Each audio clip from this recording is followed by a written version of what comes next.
நீர்நிலைகள் இருக்கிறத வந்து அந்த அந்த கமிட்டி வந்து கேள்வி கேட்குறாங்க. இந்த இடத்துல வந்து இவ்வளவு நீர்நிலைகள் இருக்கு, இவ்வளவு வந்து வயல்வெளிகள் இருக்கு அப்படின்னா அது வெட்லேண்ட்ஸ் அர்த்தம். அது வந்து ஒரு விவசாயம் நீர் சம்பந்தப்பட்ட பகுதி வெட்லேண்ட்ஸ் அவங்க சொல்றாங்க. ஆங்கிலம் சொல்லும்போது ட்ரைலேண்ட் வெட்லேண்ட் கான்செப்ட் சொல்றாங்க. வெட்லேண்ட்னா உடனே நம்ம சதுப்பு நிலத்துக்கு போயிடக்கூடாது. ஓகே. ஆனால் அது வெட்லேண்ட்னா அது வெட்லேண்ட் தான். அங்கே வந்து ஒரு விவசாயமோ அல்லது நீர் சார்ந்த விஷயங்களோ அங்கே இருக்குன்னு அர்த்தம் இருக்கு. ஸோ கிட்டத்தட்ட ஒரு 3500-4000 ஏக்கர் நிலம் வந்து வெட்லேண்டாகவும் நீர்நிலைகளாகவும் இருக்குது. அதாவது விவசாயம் பண்ணக்கூடிய பகுதியாகவும் நீர்நிலைகளாகவும் இருக்குது. அப்போ ஒரு மிகப்பெரிய ஒரு வெள்ள அபாயம் ஏற்படுவதற்கான ஒரு விஷயங்கள் அங்கே இருக்குதுன்னு கேள்வி கேட்குறாங்க. அதுக்கு தான் தமிழக என்ன பதில் சொல்கிறாங்கன்னா, நாங்கள் அதுக்கு தான் மச்சேந்திரன் தலைமையில் ஒரு குழு போட்டிருக்கோம். அவங்க அந்த இடத்த ஸ்டடி பண்ணி இதுக்கான மாற்று யோசனை வந்து எங்களுக்கு தெரிவிச்சிருக்காங்கன்னு சொல்லியிருக்காங்க. அந்த பதிலாக வந்து சொல்லியிருக்காங்க.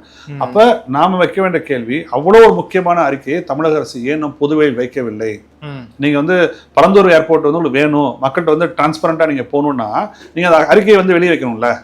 அந்த ஏன் வெளியே வைக்கலன்னா, அப்ப வெளியே வைக்கலன்னா அப்ப அதுல ஏதோ வேற ஏதோ வில்லங்கமான விஷயங்கள் இருக்குதான் வந்து நமக்கு வந்து தோணும். அப்ப அந்த கமிட்டி வந்து சொல்லிருக்கலாம் இது சாத்தியம் இல்லைன்னு சொல்லியிருக்கலாம், அல்லது அப்படியே செஞ்சாலும் வெள்ளம் நிச்சயமாக ஏற்படும் சொல்லியிருக்கலாம். அது நமக்கு தெரியாது, சரியா தெரியாது. உங்களுடைய அறிக்கையில எந்த விதமான ஒரு பிரச்சனையும் இல்லை என்றால் நீங்க ஏன் அந்த அறிக்கையை வந்து பொதுவெளியில் வைக்க மாட்டேங்கிறீங்க, மறுக்கிறீங்க? இது கிட்டத்தட்ட 2 வருஷமா நான் கேட்டிருக்கோம். மச்சேந்திரநாதன் குழு அறிக்கையை நீங்க பொதுவெளியில் வச்சு வாதம் பண்ணுன்னு கேட்டிருக்கோம். இது வரைக்கும் வந்து வைக்கவே இல்லை. அந்த அறிக்கை நிராகரிக்கிறதுக்கான காரணம் என்னன்னு நினைக்கிறீங்க?